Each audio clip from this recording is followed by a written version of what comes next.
오늘 말씀 마가복음 53절부터 72절 말씀까지 저와 여러분이 한 절씩 번갈아 가면서 교독하도록 하겠습니다. 제가 먼저 봉독하겠습니다. 그들이 예수를 끌고 대제사장에게로 가니 대제사장들과 장로들과 서기관들이 다 모이더라. 베드로가 예수를 멀찍이 따라 대제사장의 집들 안까지 들어가서 아랫사람들과 함께 앉아 불을 쬐더라. 대제사장들과 온 공회가 예수를 죽이려고 그를 칠 증거를 찾되 얻지 못하니 이는 예수를 쳐서 거짓 증언하는 자가 많으나 그 증언이 서로 일치하지 못함이라. 어떤 사람들이 일어나 예수를 쳐서 거짓 증언하여 이르되 우리가 그의 말을 들으니 손으로 지은 이 성전을 내가 헐고 손으로 짓지 아니한 다른 성전을 사흘 동안에 지으리라 하더라 하되 그 증언도 서로 일치하지 않더라. 대제사장이 가운데 일어서서 예수에게 물어 이르되 너는 아무 대답도 없느냐? 이 사람들이 너를 치는 증거가 어떠하냐 하되 침묵하고 아무 대답도 아니하시거늘 대제사장이 다시 물어 이르되 내가 찬송받을 이의 아들 그리스도냐? 예수께서 이르시되 내가 그니라. 인자가 걷는 자의 우편에 앉은 것과 하늘 구름을 타고 오는 것을 너희가 보리라 하시니 대제사장이 자기 옷을 찢으며 이르되 우리가 어찌 더 증인을 요구하리요? 그 신성 모독하는 말을 너희가 들었도다.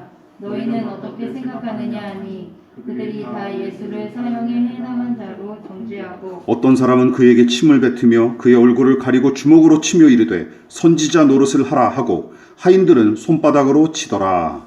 베드로는 아랫뜰에 있더니 대제사장의 여종 하나가 와서 베드로가 불 쬐고 있는 것을 보고 주목하여 이르되 너도 나사렛 예수와 함께 있었도다 하거늘 베드로가 부인하여 이르되 나는 내가 말하는 것이 무엇인지 알지도 못하고 깨닫지도 못하리라 하며 밖으로 나갈새 여종이 그를 보고 곁에 서 있는 자들에게 다시 이르되 이 사람은 그 도당이라 하되 또 부인하더라.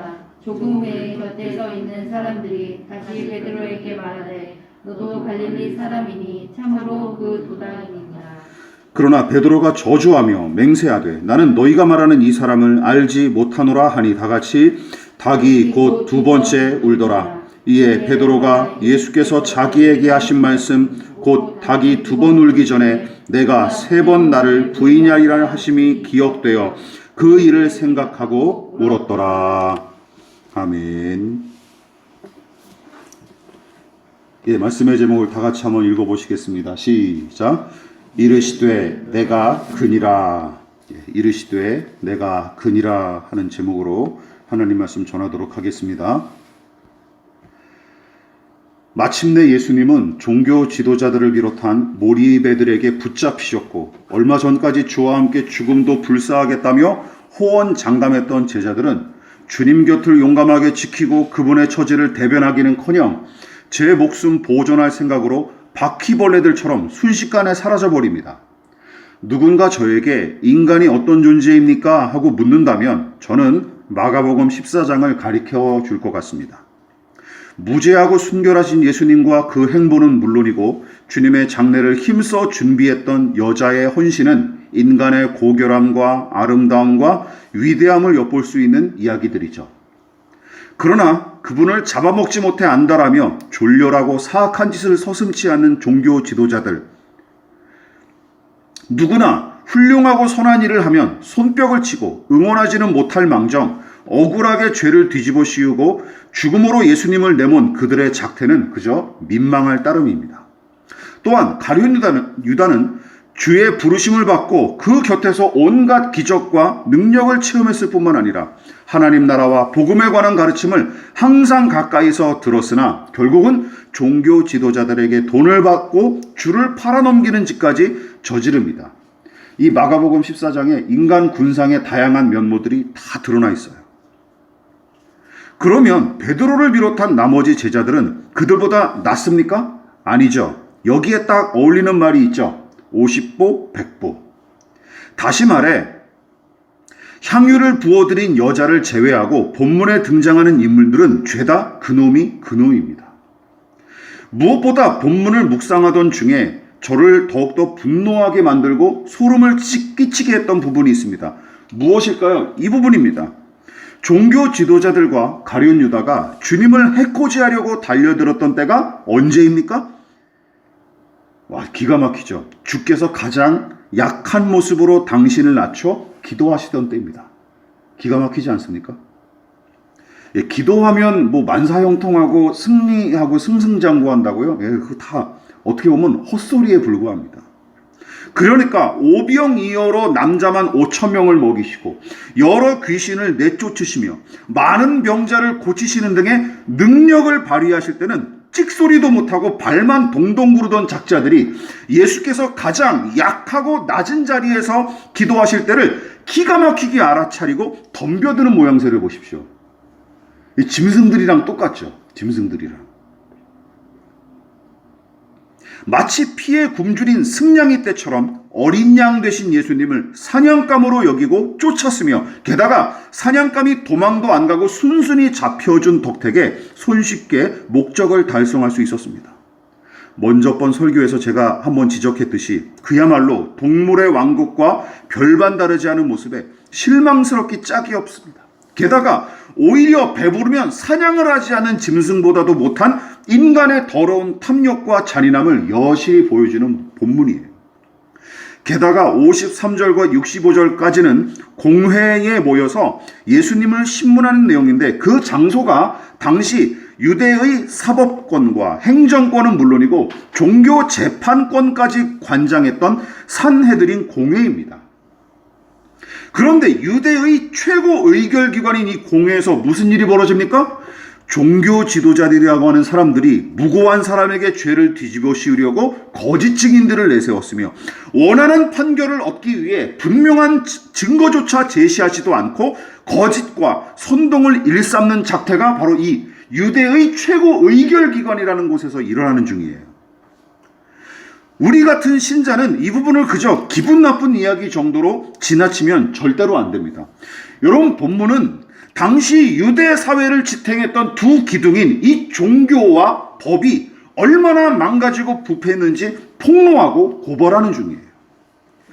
여러분, 저는 이 말씀을 준비하면서 그런 생각을 해봤습니다. 시대와 문화 그리고 민족을 막론하고 먼저 사랑을 베풀고 진실을 추구하기에 누구보다 앞장서는 것, 그리고 마지막까지 그러한 가치들을 부여잡는 역할을 감당하는 것이 누구냐? 바로 종교와 종교인이어야 한다고 생각합니다. 그렇지 않습니까? 남들은 다 사랑하지 않을지라도 그래도 종교와 종교인들은 그 사람을 끝까지 마지막까지 붙들어주는 것, 그게 종교인의 역할이어야 된다고 생각을 해요. 종교가 또 그 기능을 감당해야 되고 법기관과 법을 다루는 자도 마찬가지입니다. 여러분, 불의와 불법의 최전선에 서서 원칙과 정의로 싸우고 마지막까지 공의의 마지노선 노릇을 담당하는 것이 어디여야 됩니까? 바로 법기관과 법률가의 역할이자 책임이라고 생각합니다. 그러나 사회가 타락할수록 어떤 현상이 벌어져요? 종교는 사랑을 베풀고 진실을 추구하는 일에 게으르고 무관심할 뿐만 아니라 그것을 일찌감치 포기하고 거짓과 선동으로 배제와 폭력을 일삼기에 급급한 형태로 변질이 돼요. 종교가 타락한 사회일수록. 법의 경우도 마찬가지입니다. 법기관이 불법에 맞서고 정의를 세우기에 힘쓰기는커녕 개인과 조직의 이익을 위해 불의조차 서슴지 않는다면 그 사회는 볼장 다 봤다고 봐도 무방합니다. 이처럼 본문은 사랑과 진실을 잃은 종교, 정의와 공의를 잃은 법 적용의 민낯을 여실히 보여주고 있는 것이죠. 한마디로 뭐예요? 유대사회 망했다라는 것입니다. 유대사회는 끝장이다라는 것이죠. 성경이 신자들에게 어린애 같은 신앙에서 벗어나 뱀 같은 지혜가 필요하다고 요구한 이유가 바로 여기에 있는 것입니다. 여러분, 본문에서 무고한 사람에게 죄를 뒤집어 씌우고 살인을 부추기는 자들이 누구입니까? 종교 지도자들과 율법학자들, 그리고 백성의 장로들입니다. 장로들. 소위 지도계층이라고 하는 사람들이 이 짓을 저지르고 있는 거예요. 게다가 거짓과 폭력과 불의가 난무하는 이곳은 유대의 종교와 법을 관장하는 공회 한복판입니다. 그러므로 우리는 종교적 타이틀과 사회적 지위, 특정한 장소나 시간 따위에 속지 말아야 됩니다. 속지 말아야 돼요. 거기에 내가 속해 있고 내가 거기에 서 있다 그래서 안심해서도 안 되는 것입니다. 여러분, 명함과 장소와 타이틀보다 더 중요하게 살필 것은 사람의 중심이고 그 중심을 차지한 것이 무엇인지에 관한 문제가 분별의 기준이자 우리 신앙의 관건이라는 것이죠. 본문이 그 사실을 명확하게 보여주는 거예요. 특히 저는 각기 다른 중심과 목표를 가진 사람들이 공회와 그 주변에서 서로 충돌하는 내용으로 본문을 읽었습니다. 자, 그러면 어떤 부류의 사람들이 등장하는지 우리 함께 이번 시간과 다음 주에 거쳐서 두 번에 거쳐서 함께 살펴보도록 하겠습니다. 첫 번째, 어떤 부류의 사람들이 등장합니까? 시작. 이익과 성공을 추구하는 상. 본문에서 분명한 목표를 두고 움직이는 사람들, 적극적으로 움직이는 사람들이 있어요. 능동적으로. 그 대표 주자가 누굽니까? 예수님을 해코지하려고 안다라는 종교 지도자들이죠. 그리고 그들과 버금가는 모습으로 자신의 목적을 위해 치밀하고 부지런히 움직이는 작자가 있습니다. 누굴까요? 예, 가룟 유다죠. 가룟 유다. 이 사람들이야말로 요즘 사람들이 존경하고 우러러보는 적극적인 사고방식과 그리고 능동적인 사람이죠. 그렇지 않습니까? 부지런하고. 또한 절대로 빼놓을 수 없는 분이 계십니다. 한 분이 계시죠. 누구죠? 예수님이시죠. 물론 예수님은 힘없는 어린 양처럼 끌려가시는 것처럼 보이지만 그것이야말로 우리는 용감한 그분의 순종이자 적극적인 사랑의 행위임을 놓쳐서는 안 됩니다. 물론 누군가는 예수님을 잡으러 온 무리와 거짓 증인으로 선 자들을 꼽을 수도 있겠으나 여러분 기억하십시다. 그들은 종교 지도자들의 꼭두각시일 뿐이니 명단에서 빼도 무방할 것 같습니다. 그러나 예수님처럼 그들이 분명한 목표를 두고 움직였다라는 이유로 종교 지도자들과 가룟 유다를 같은 부류로 여기면 곤란하죠. 이 사람들이 목표로 삼은 것은 무엇입니까? 개인의 이익과 성공일 뿐이고 그것을 위해서라면 추악한 수단과 불의한 방법도 서슴지 않았습니다. 이것이 예수님과 분명한 차이점을 보이는 것이죠. 종교 지도자들이 예수님을 미친 개처럼 물어뜯으려고 안달했던 이유가 무엇입니까? 간단합니다. 그동안 그들이 누렸던 종교적 권력을 위협하고 거기서 나오는 이득을 가로채는 자로 판단했기 때문이에요. 무엇보다 닷새 전 어린 나귀를 타고 예루살렘 성으로 들어오셨을 때 허다한 백성이 종려나무 가지를 흔들며 주님을 환대했던 사건이 있지 않았습니까? 그리고 그날 곧바로 시장 바닥으로 변질한 성전과 거기 연루된 자들을 신랄하게 비판하셨던 일, 그때부터 종교 지도자들과 정치인들은 예수님을 향해 노골적으로 불쾌감을 표시했으며 본격적으로 주님을 해코지하기 시작합니다. 바로 11장 18절에 등장하죠. 같이 읽어볼까요? 시작.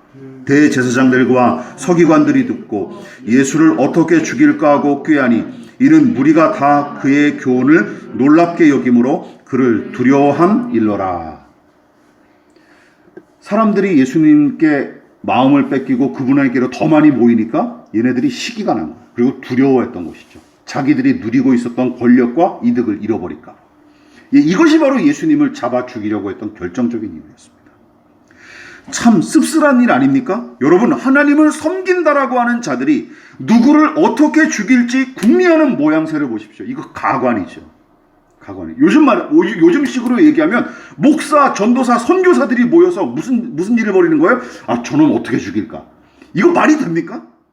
이거 말이 돼요, 이게?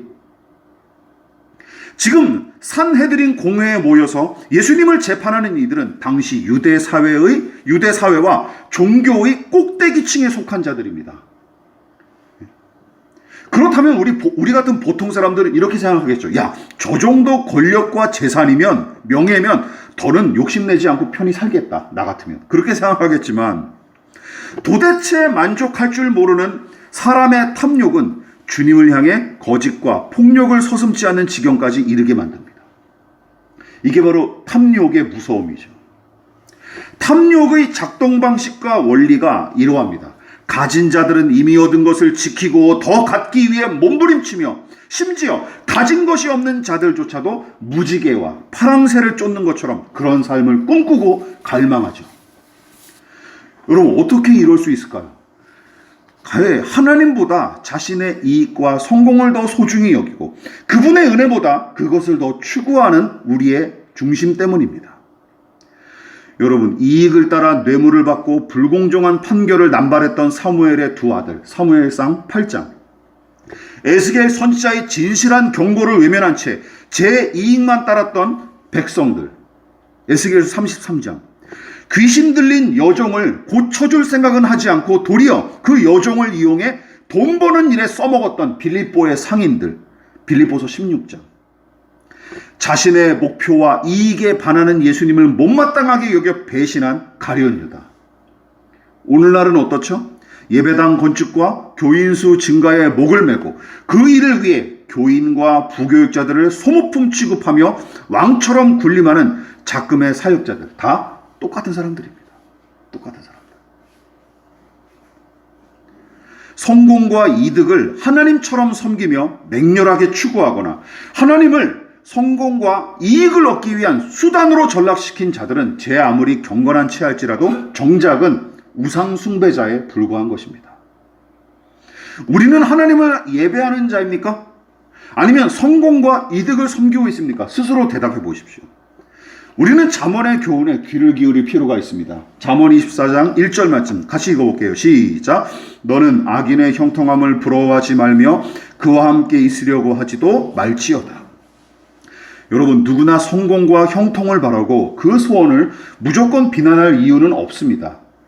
문제는 무엇입니까? 대부분 인간이 얼마나 성공과 형통을 바라는지, 심지어 사악하고 불의한 자의 형통마저 부러워한다는 것이죠. 그렇지 않습니까? 얼마나 성공과 형통을 부러워하는지, 나쁜 새끼들이 돈을 많이 벌고 성공해도 그것을 부러워한다는 거예요. 요즘 특별히 우리 젊은이들, 우리 자녀들 기억하십시오. 성공했다고 무조건 부러워하거나 우러러보지 마십시오. 그 경박한 사고방식입니다. 여러분, 하나님 따위 안중에도 없는 까닭에 성공과 이익을 거머쥐기 위해 부정한 방법도 서슴지 않는 사람들, 그리고 하나님마저 성공과 이익을 얻기 위한 도구로 여기는 자들이 바로 잠언 말씀이 정죄하고 비판하는 악인들입니다. 오죽하면 그들 곁에서 깨평조차 얻을 생각도 하지 말라고 경고하셨겠습니까? 본문의 종교 지도자들이 바로 그 형통한 악인들인 셈입니다. 그리고 가룟 유다를 비롯한 거짓 증인들은 그들 곁에서 부스러기나 주워 먹으려던 개들에 불과한 것이죠. 기억하십시오. 연쇄 살인마를 비롯한 극악무도한 범죄자들이 예수님을 죽인 게 아닙니다. 그렇죠. 우리는 이 사실을 염두에 둬야 됩니다. 성공에 미치고 제 이익에 눈먼 자들이 주를 모함하고 그분을 십자가에 못 박은 것입니다. 뱀의 유혹에 빠져 하나님과 맞먹겠다라는 심보로 금지하신 선악과를 먹어버리는데 성공했던 인류의 첫 조상을 생각해 보십시오. 하나님과 비슷해지기는커녕 창조의 선함과 아름다움을 상실하고 그분과 단절되는 비극이 본문에 등장하는 종교 지도자들을 통해 고스란히 재현되는 중입니다. 이들은 하나님과 지금 단절된 정도로도 그치고 있지 아예 그냥 하나님을 적으로 여기고 그분을 십자가에 못 박으려고 안다라는 것이죠. 그러나 산헤드린 공회와 그 주변에 성공과 이익을 쫓는 자들만 있던 것은 아닙니다. 또 한 부류의 군상이 등장하죠. 또 한 부류의 군상은 누구입니까? 바로 이런 사람들이죠. 시작. 생존과 안전을 추구하는 삶. 본문의 종교 지도자들과 그 일당은 어린 양이 되신 예수님을 굶주린 하이에나 떼처럼 물고 들이지며 노골적으로 해코지함과 동시에 눈에 가시 같은 이 나사렛 촌놈을 없애는 일을 착착 진행시켜 나갑니다. 그러나 적극적으로 예수 죽이기에 나섰던 자들과는 달리 베드로를 비롯한 제자의 무리는 무기력한 모습으로 도피하거나 주님과의 관계를 부정하기에 급급할 뿐입니다. 저는 6월절 첫 밤의 첫 성찬에 관해 설교하며 달아나기에 급급했던 자들을 초식동물로, 앞서 언급했던 종교 지도자들을 육식동물로 비유하며 설명한 적이 있었습니다. 그때 즉 예수께서 당신의 고난과 제자들의 배신을 예언하시고 이제 곧 들이닥칠 일들을 앞두고 기도하실 때까지만 해도 제자들은 온갖 허풍을 늘어놓으며 세상 무서울 게 없는 것처럼 의기양양했습니다. 왜냐하면 그때는 그들의 실력을 판가름할 만한 상황이 아니었기 때문이죠. 그러나 정작 그분 곁에 머물다가 함께 날벼락을 맞을 수 있는 상황이 실제로 닥치고 나니까 이제서야 저들 스스로 내뱉은 말을 하나도 지키지 못한 채 꽁지 빠진 새처럼 달아나고 맙니다. 그래서 이걸 가지고 요즘 쓰는 말이 있죠. 뭐라고요? 인생은 실전이다. 요즘 많이 쓰고 있지 않습니까? 인생은 실전이다. 이게 어디서 나왔어요? 인터넷 채팅하다가 애들이 가끔씩 현피를 뜰 때가 있잖아요. 현피 뭔지 모르죠. 현장에서 이제 인터넷으로 서로 욕지거리하고 싸우다가 야, 너 로데오 사거리로 나와. 지금 이제 직접 맞짱을 뜨는 거죠. 아, 인생은 실전이라는 말이 거기서 나오지 않았을까 상상을 해봅니다. 여러분, 이 말이 여기에 딱 어울리는 거예요. 베드로가 잡혀가시는 주님의 뒤를 멀찌감치 따라갔다고 기록한 54절의 말씀이 유난히 씁쓸하게 읽힙니다. 여러분, 제 목숨 하나 지키겠다고 사회적 거리두기도 아니고 차간거리 유지도 아니고 그것을 철저하게 적용하는 베드로의 모습을 보십시오. 웃기지 않습니까? 그전에는 항상 주님 곁에서 가장 가까이에서 머물며 주님의 수발을 들고 그리고 주님의 말씀을 경청했던 이 사람이 이제는 주님을 멀찍이서 바라보면서 따라가고 있는 중이에요. 게다가 시차를 두고 예수님을 3번씩이나 부정한 짓거리를 보십시오. 짧은 시간에 연달아 3번 부인한 게 아닙니다. 누가복음은 예수님을 2번째 부인한 때부터 3번째 부인할 때까지 대략 1시간 이상 정도 걸렸다고 폭로합니다. 누가복음 22장을 나중에 살펴보십시오. 무슨 뜻입니까? 베드로가 정신없이 저도 모르게 예수님을 부인한 게 아니라 충분히 고민하고 계산한 뒤에 뭐라고 얘기한 거예요? 난 저 사람 모릅니다 라고 얘기했다라는 거예요. 충분히 고민하고 계산한 뒤에 나온 얘기가 뭐예요? 나는 저 사람을 모른다. 저 사람 저주한다 라고 얘기했던 거예요. 이 부분을 주목해 보십시오. 베드로를 위시한 제자들이 주께서 체포되어 신문을 받는 상황에 무슨 이익이나 얻어내려고 생각이나 했을까요? 그럴 여유도 없습니다. 또한 종교 지도자들과 그 똘마니들처럼 목표를 이루려고 모종의 일을 감행할 엄두조차 내지 못했습니다. 즉 적극적으로 악을 도모하지도 않았고 노골적으로 불의를 저지른 것도 아닙니다. 그렇다고 그것이 면책 사유가 될 수 있을까요? 아니죠. 제 이익과 성공을 숭배하고 그것을 위해 수단과 방법을 가리지 않았던 종교 지도자들과는 다르지만 결국은 그들도 자신의 생존과 안전을 우선했던 것은 부정할 수 없는 사실입니다.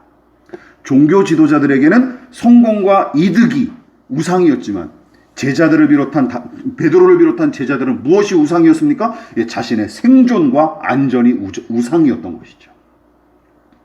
그 대표적인 사례가 바로 베드로의 3번 부인 사건입니다. 예수님을 구주와 하나님의 아들로 믿고 고백했던 그의 신앙은 지금 자신의 생존과 안전을 지키기 위해 숨겨지고 지금 부정되는 중입니다. 그거밖에 없어요. 무슨 커다란 이익이나 큰 성공을 도모한 것은 아니지만 그가 자신의 몸 하나 보존하겠다고 했던 일이 결국은 예수님을 저주하고 3번이나 부정한 일이 되어버렸던 것이죠. 그는 예수께서 심혈을 기울여 가르쳐주신 교훈마저 내동댕이 치고 있는 상태입니다. 어떤 말씀을 하셨죠? 시작. 누구든지 자기 목숨을 구원하고자 하면 잃을 것이요 누구든지 나와 복음을 위하여 자기 목숨을 잃으면 구원하리라. 지금 예수께서는 무엇을 더 우위에 두고 말씀하신 거예요? 당신과 복음을 사람의 생명도 중요하지만 그것보다 더 중요한 게 있다고 말씀하시는 겁니다. 오늘 설교를 오해하지 마십시오. 자신의 건강과 안전 따위 돌아보지 말고 주의 일을 위해서 순교하십시오. 어떤 목회자들은 사모님들 모아놓고 하는 얘기가 코로나 안 걸리니까 내가 기도해 줄 테니까 나가서 집회하십시오. 정광훈이 작년에 그러지 않았습니까? 누구나 본능적으로 자신의 생존과 안전을 위하기 마련입니다. 그것 자체를 부정하거나 악하다고 정죄하는 게 절대 아닙니다. 그러나 어떤 때는 그 욕구와 본능이 하나님보다 더 귀히 여김을 받을 뿐만 아니라 인생의 최우선 순위와 목표로 자리매김하기에 문제가 되는 것이죠. 믿지 않는 사람들은 여기까지 이 정도 자신의 생명과 안전을 보존하기 위해서 그것을 위해 살아가는, 누가 뭐라 손가락질하거나 뭐라 그럴 이유가 없습니다. 그러나 그리스도인들의 가치관과 삶이 여기서 멈춰버린다면 저는 그건 문제라고 생각합니다. 성공과 이익을 맹렬히 추구하는 것만 우상숭배가 아니죠. 생존과 안전에 대한 맹목적인 추구도 매한가지입니다. 그 폐해가 바로 본문에 여실히 나타나지 않습니까? 앞서 뱀이 제시한 잘못된 목표를 이루려다가 결국은 하나님의 명령을 어긴 아담과 하와의 사례를 들었습니다. 여러분, 두 사람이 죄를 저지른 뒤 어떻게 처신했는지 떠올려 보십시오.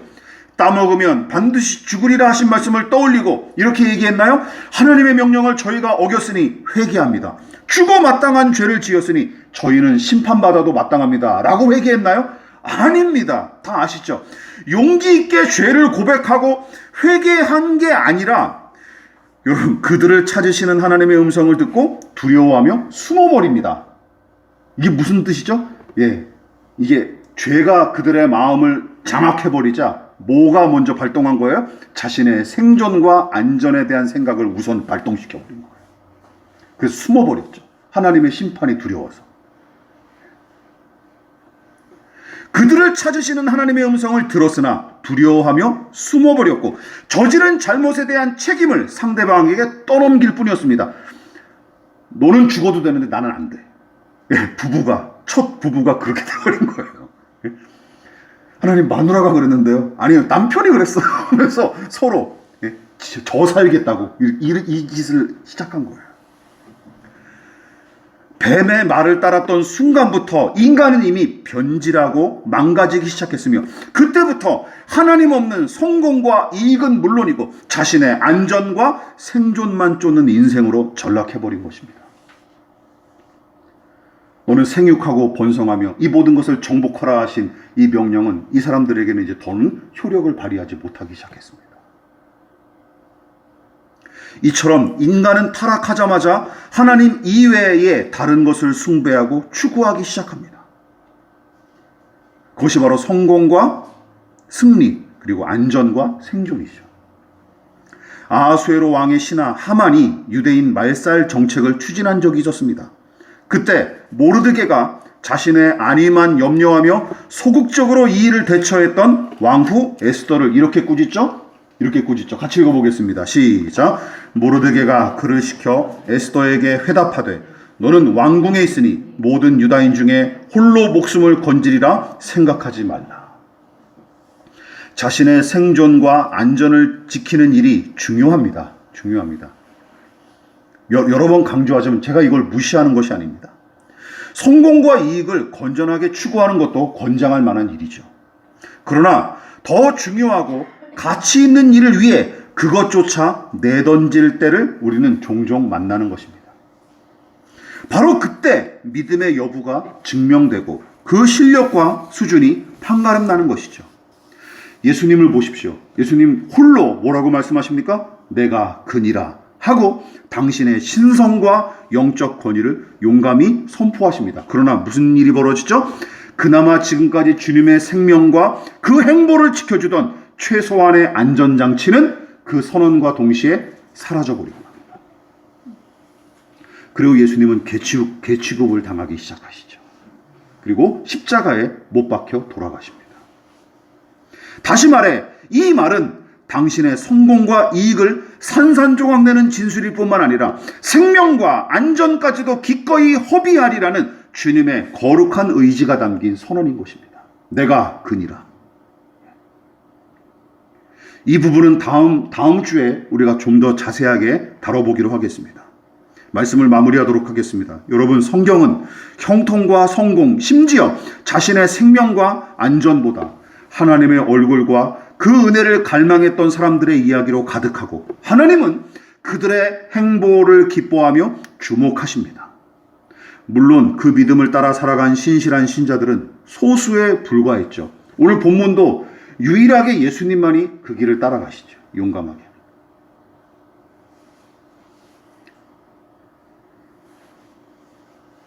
정말 소수에 불과한 것 같습니다. 본문도 그 사실을 여실히 보여주는 것이죠. 여러분, 각자 무엇을 추구하고 살아가고 계십니까? 우리는 성경의 하나님을 섬기고 있는 것일까요? 아니면 하나님을 빙자하여 자신의 이익과 성공을 섬기고 생존과 안전을 지키기에만 그 급할 따름입니까? 각자 무엇을 더 섬기는지 진지하게 스스로에게 질문하고 정직하게 대답해 보십시다. 그리고 그런 부분들이 부족하다면 하나님께 은혜와 믿음을 구하십시다. 아직 늦지 않았습니다. 저와 여러분, 거기서부터 다시 시작할 수 있기를 주님의 이름으로 부탁을 드리겠습니다.